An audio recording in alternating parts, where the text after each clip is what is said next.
Now, I could be wrong saying this, but I think that I believe that we all have our addictions, whether it's positive or negative, whether we realize it or not, we're all addicted to something. We're all connected to something or attached to something or depend on something.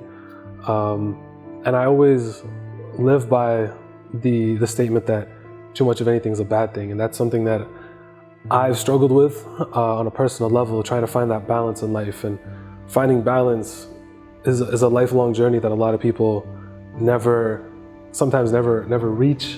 And I think that's our goal as Muslims in this dunya, to find balance with everything, to find the healthy amount of everything. But in addition to that, building a habit and creating an addiction can be a very personal, lonely process. It doesn't take much to build an addiction, especially when you're by yourself. But ending an addiction or curing yourself from addiction or healing from an addiction is a collaborative effort.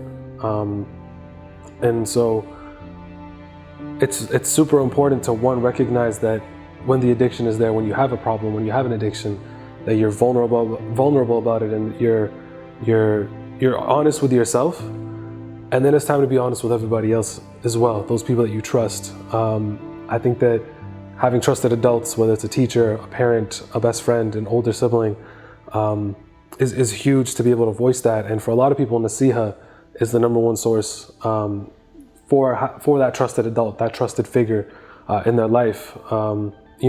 Picking up the phone and calling and having someone that looks like you, that thinks like you, that believes, has similar beliefs as you, and that for the most part, entirely won't judge you for whatever the case is, or whatever the addiction is absolutely essential. And that's something that you can't get anywhere else. So for me, I think that in order to heal yourself from an addiction, first you can't judge yourself. You have to understand that you have this problem, but you can't be beating yourself up, and then also reaching out to a source that's not going to be judgmental as well. And Nasiha is, I think, hands down, one of the best resources for Muslims and for people who are looking to navigate their way through healing an addiction and getting through that. So I believe that that support starts with you, and in order for us to support you, you need to support yourself. And I think that through Nasiha and a positive environment and collaborating through healing an addiction, it's very possible. And I hope that we can all find balance, inshallah, and navigate through all the pressures of life. And with Nasiha, makes life a lot easier.